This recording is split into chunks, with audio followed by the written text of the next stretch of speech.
Bien, ya está con nosotros por acá el doctor Allen Berbera, expresidente del Consejo de Participación Ciudadana y Control Social. Con él vamos a hablar sobre el tema que Ecuavisa el día jueves de la semana anterior habló de que ha sido mencionado el doctor Allen Berbera en un chat supuestamente donde conversa Mayra Salazar con alguien que está vinculado al caso Metástasis. Es que ahora los chats son pruebas para todos, pero cuando les conviene. Cuando no les conviene, no valen, no sirven para nada, es más, ni los cogen como evidencia. Pero Doctor bueno. Vera, ¿cómo le va? Buenos días, bienvenido a Ecuador en Directo, a los tiempos. Sí, muy buenos días, muchísimas gracias por esta oportunidad. Siempre es un placer estar con ustedes y con toda la ciudadanía que nos observa, ¿no? Gracias por esta oportunidad, sobre todo legal, humana, de poder generar algo que debería ser normal, que es contrastar la información.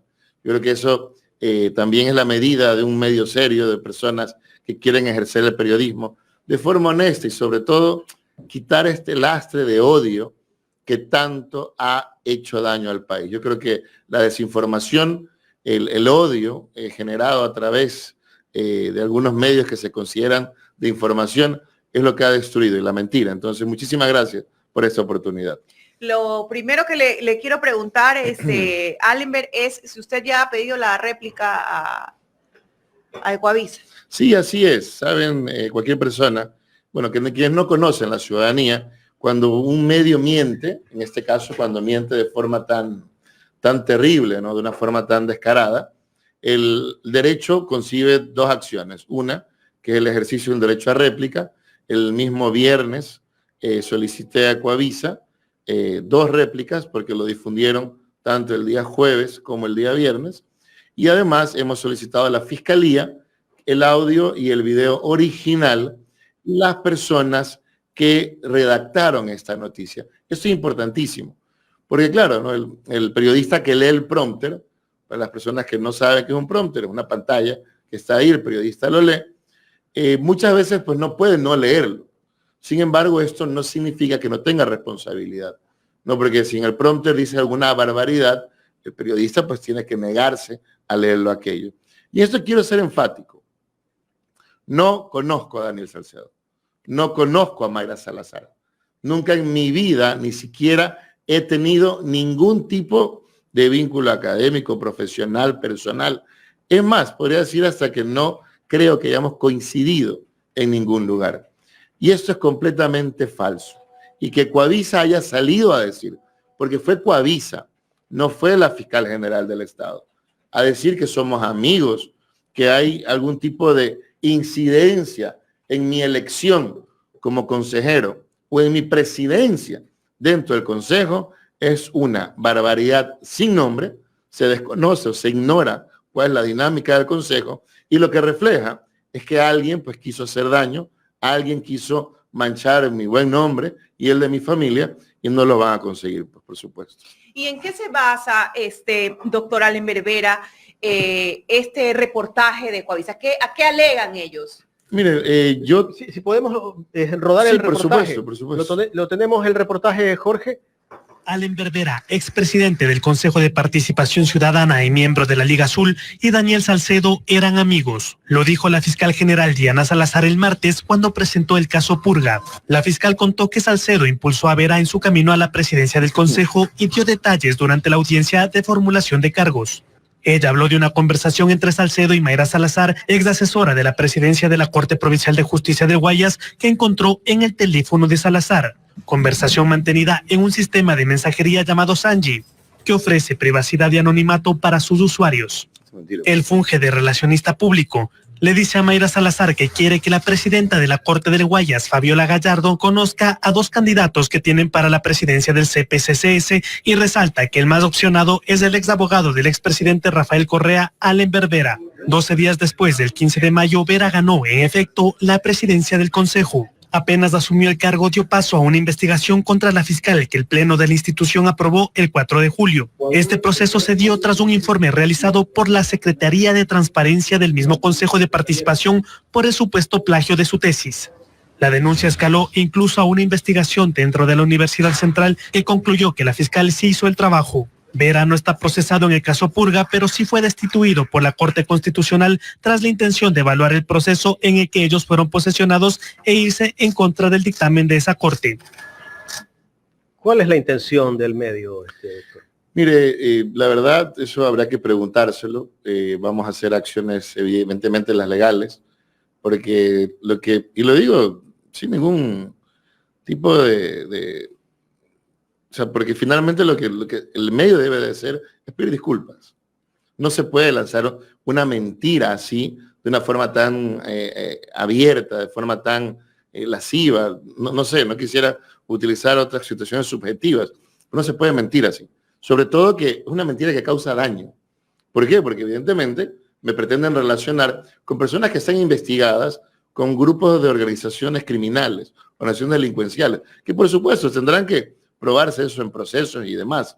Pero sobre todo que en la trayectoria familiar, personal, como abogados mía, de mi padre, de mi familia, de los abogados que hay en mi familia, decidimos como opción nunca coger procesos de narcotráfico, delincuencia organizada, lavado de activos, evasión tributaria. ¿Por qué? Porque eso daña a la sociedad.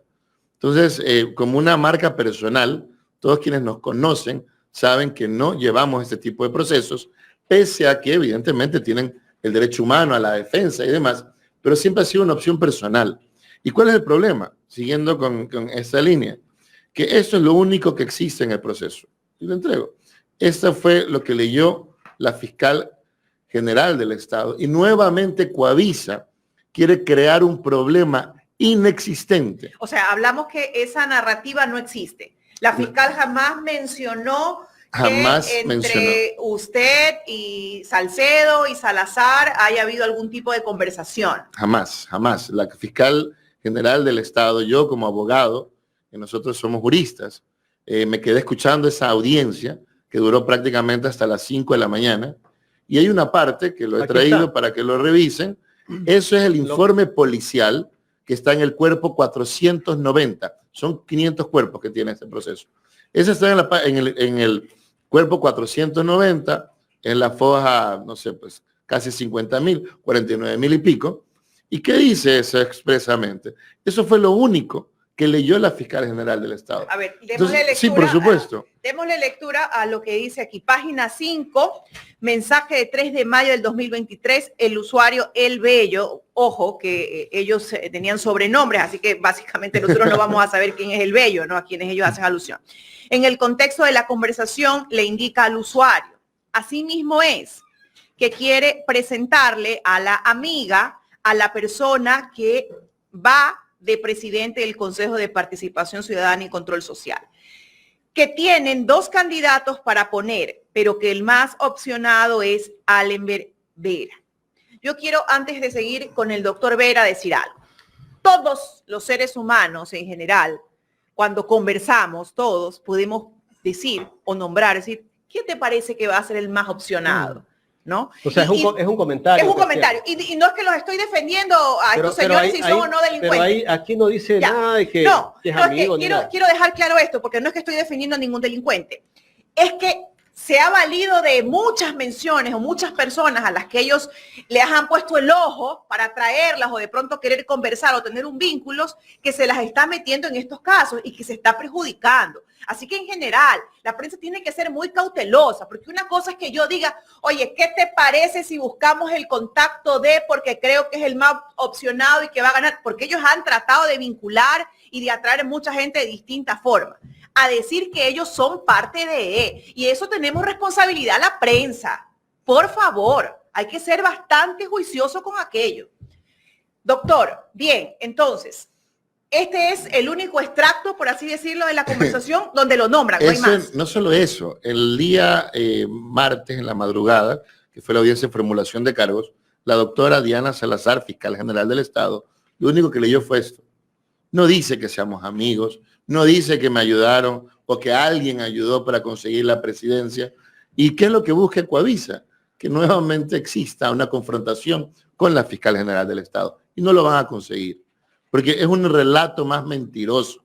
En ningún momento la fiscal general del Estado dice que seamos amigos, dice que hubo algún tipo de vinculación respecto a mi presidencia. ¿Y por qué? Porque es absurdo. A mí me eligieron casi 1 millón de ecuatorianos para ser consejero en el Consejo de Participación Ciudadana. Yo fui electo candidato porque el CNE aprobó, bueno, después de un trámite ante el contencioso electoral, aprobó mi candidatura. No significa, es no conocer, es ser ignorante respecto de cómo funciona el Consejo de Participación. El Consejo de Participación no son candidaturas que uno va a inscribir y se presenta. En este caso hay un procedimiento. Y segundo, que es lo más importante, mis ex compañeros, consejeros, me designaron presidente con 5 votos de 7, más el mío 6, porque una de las consejeras tuvo un problema personal, Yair Asaltos, y no pudo ir. Entonces, ¿qué tiene que ver? O sea, decir que hay algún tipo de interferencia con la elección del presidente es ser mala gente, o sea, es actuar con real malicia, es mentir de forma descarada, porque significa entonces que los otros 5 votos tuvieron presión de algún tipo. Entonces, ni siquiera hasta para mentir hay que ser medianamente inteligente.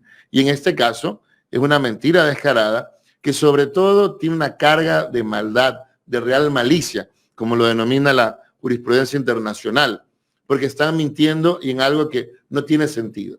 O sea, es imposible que ninguna persona pueda ejercer en los otros 5 consejeros algún tipo de presión para que hayan votado por mí para ser presidente del Consejo de Participación. Porque eso es lo más grave. Digamos que, por supuesto, no soy amigo, no lo conozco, pero si usted revisa la noticia, ponen una foto mía al lado de un procesado. ¿Y cuál es el problema? Que la delincuencia hoy por hoy, si alguien, por ahí ignorante, o alguien, no sé, pues algún fiscal o algún juez, o alguna persona malintencionada en la calle, pretende, le escucha esta noticia y cree esta noticia, incluso hasta puedo arriesgar mi libertad, mi vida. ¿Sí me explico? Entonces es gravísimo lo que ha ocurrido y como usted muy bien lo decía, la responsabilidad de la prensa es inmensa. O sea, no se puede hacer daño por hacer daño. Ojo, y Ecuavisa no es la primera vez. Hay que recordar que durante mi presidencia, quienes estallaron todas las mentiras para que después provocase mi destitución fue Ecuavisa. Ellos se inventaron también, aquí lo traigo, ¿no? Siempre hablamos con pruebas, cuando decían que queríamos destituir a la Corte Constitucional. ¿Qué dice Ecuavisa? Decía, el presidente Allen Berbera promulgaba la creación de una veeduría que ahora dice que fue decisión de un juez. Mentira, fue decisión de un juez. Cuando hubo el primer caso, que fue una denuncia ciudadana, cuando yo era presidente, respecto de la tesis de la fiscal general del Estado, nosotros nunca actuamos de oficio. De hecho, la propia sentencia de la Corte Constitucional, con la cual se me destituye, establece que la causal de destitución, inexistente por supuesto, fue la supuesta revisión dictada por un juez. Entonces, lo que no vamos a caer en este caso es en provocación ninguna. Evidentemente, Ecuavisa, y es una lástima que estén actuando de esta manera, están provocando, intentando generar, primero, palabras que la fiscal general no ha dicho, es decir, añaden a su criterio como fiscal situaciones completamente irreales, y segundo, me pretenden relacionar, y si usted revisa el video, al final dice... Y llama la atención por qué no sacan esa parte de la fiscal que supuestamente lo dijo. Exacto, o sea, saquen el extracto por lo menos. ¿Y qué es lo más grave? Que esto tomó un día encontrarlo. O sea, me dedican 1 minuto y medio en ese reportaje. Entonces, ¿Lo llamaron a usted para...? Nunca, o sea, no me llamaron, no me preguntaron. O sea, por Dios, ahí debe haber alguien que tenga conciencia, que tuvo que haber revisado el proceso, tomó un día encontrar este papel. Entonces, por Dios, ¿dónde está el trabajo periodístico? Entonces, lo que sí es evidente, y por eso nuestro comunicado, bastante ecuánime en ese sentido, de que lo que se pretende es hacer daño. ¿Por qué no sabemos? A lo mejor tienen miedo de que sea candidato a algo, yo qué sé. A lo mejor saben que en mi caso, cuando he podido ejercer en este caso la función pública, yo no fui a cuidar mi puestito. Fui a hacer lo que tenía que hacer, el trabajo que la ciudadanía me delegó y siempre representar al pueblo. Entonces, no entendería para qué sencillamente causar daño, lesionarme, pretender vincularme de alguna manera a un proceso en que no tengo nada que ver, no defiendo a nadie en aquello. Entonces, lo que sí resalta es la maldad. Yo creo que es un ejemplo que va a quedar para la historia de poca eficiencia periodística, ¿no? De un trabajo irresponsable, y esperemos que tomen los correctivos. Vamos a solicitar formalmente los responsables de quienes redactaron. Insisto, me tomó un día encontrar exactamente cuál fue la lectura de la fiscal. Entonces, esperemos que Coavisa rectifique, que solicite y que pida las disculpas del caso. Esperemos también que separen a esta gente ineficiente, o por lo menos malos que son, ¿no? Porque, y sí, insisto, ya no es ser negligente. Cualquier persona por lo menos debe saber leer. El equipo de investigación que redactó la noticia, por lo menos, por derecho humano, me tuvo que haber llamado para saber cuál era mi opinión previo a ejercer esta noticia. Doctor, ¿usted se cree que tal vez ha sido objeto de linchamiento mediático, no solo por este medio, sino por otros medios también, desde que usted llegó al Consejo de Participación Ciudadana? Sí, mire, yo creo que ya en mi caso específico es una situación ya de experiencia vital, ¿no? Primero, producto del ejercicio privado de mi profesión, siempre hemos estado pues, en casos que algunos medios de comunicación no les ha gustado. No hay que recordar Caso Universo, de Gran Hermano, etcétera. Pero yo creo que lo grave no es el linchamiento mediático personal al cual me veo expuesto, tanto en mi vida privada y pública, sino que esto genere determinaciones en la justicia. O sea, los jueces no pueden ser los medios de prensa. Quien decide la suerte, la libertad, el patrimonio, la vida de un ser humano no puede ser una publicación en un diario. Yo creo que esto es algo que de nada sirve el gran esfuerzo que está haciendo el gobierno, implementación de seguridad, implementación de técnica, inteligencia, en lucha en contra de la delincuencia, si no hay un pacto nacional respecto a la verdad. O sea, no se puede hacer daño por odio. ¿Sí? Está bien que odien, amen a alguien, pero eso no puede generar el que se prisionice a una persona, o que se tenga que exiliar a una persona, o peor aún, que se ataque al ser humano por sus ideas, por sus convicciones. Yo creo que en el momento en que un Estado llega a estas infamias que estamos viviendo, por supuesto elogiando, cuando hay un buen trabajo hay que hacerlo, pero sin embargo cuando llegamos a esto, estamos frente a una situación muy grave, a caldo de cultivos de los peores odios. Recuerden que, claro, la situación que vivimos en este momento son 5 años de abandono, 6 años de abandono. La situación familiar que vivimos son 20 años de no tener familias, o familias que se destruyeron por la migración masiva de los 90. Entonces, esta situación genera un odio que nunca se ha visto en el país. La violencia producto de este absoluto desamparo nacional es lo que llegamos a vivir, que se está medianamente controlando. Sin embargo, esto va a generar a futuro pues una situación que es irreversible. Claro, ¿quién le pone la cascabel al gato en este caso? Entonces, sobre pretexto de una guerra, sobre pretexto de lucha en contra de la seguridad, no se puede pues meter preso y otra cosa, solo en Guayas. ¿Cómo es eso de que? No, pues corrupción hay en todo el país. Y es importante decir a la ciudadanía y que lo tenga claro. Los medios de comunicación no son operadores de justicia. No. Aquí los medios de comunicación, ellos mismos juzgan, ellos mismos saben quién es el cabecilla, ellos mismos arman la trama de corrupción.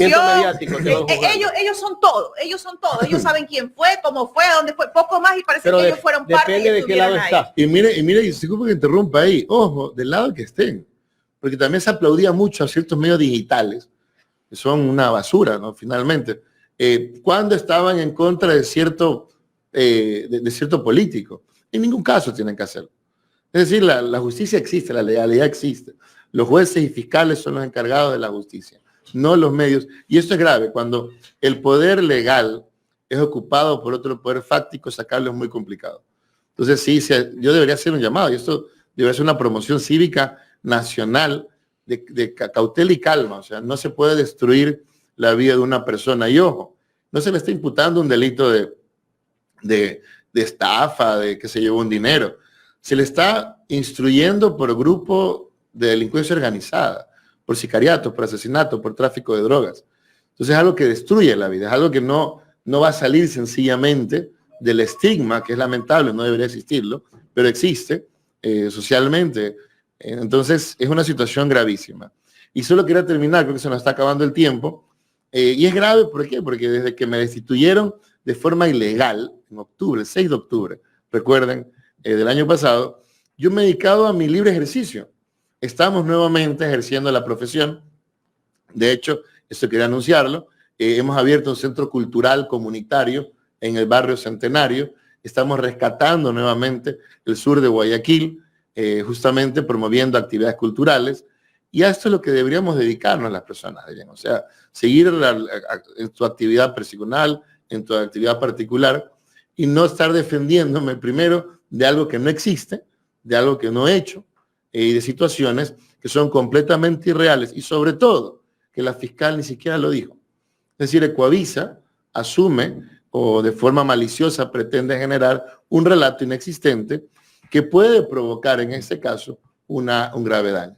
¿Cuánto tiempo van a esperar ustedes que Ecuavisa responda al pedido de la réplica? Miren, no hay plazos establecidos en la ley. Es una pena que no exista la ley de comunicación, que por lo menos ponía parámetros establecidos de códigos deontológicos. Sin embargo, insisto, vamos a agotar todas las vías, primero de comunicación en caso de que existan, previo a pensar en generar acciones legales. Entonces, es lamentable cualquier persona al ver este error, ¿verdad? O negligencia o maldad, lo normal es que salgan inmediatamente a dejar de promocionar. Pero ¿qué es lo grave? Que hemos visto que ciertos medios también han publicado la noticia, ¿qué es lo bueno? Que hay medios también que lo han publicado con más cautela. Entonces, se ha generado, gracias a Dios, gracias a personas responsables, también venía escuchando, ¿no? Como que hay los dos lados de la noticia. Yo creo que también se ha generado un repudio importante a las mentiras, en este caso que generó Ecuavisa. Doctor, ya en la recta final de esta entrevista, me gustaría tocar el tema de la destitución suya. Usted ha apelado a este tema de la destitución, no acá en Ecuador, sino en organismos internacionales. Sí, está presentada la demanda a nivel internacional. Básicamente se pidió la petición ante la Comisión Interamericana. La Comisión ya la aceptó. De hecho, ya han pedido, eso es algo importante, ya han pedido información al Estado ecuatoriano en tiempo récord. Hay que reconocer las cosas cuando se hacen bien, también lo han hecho.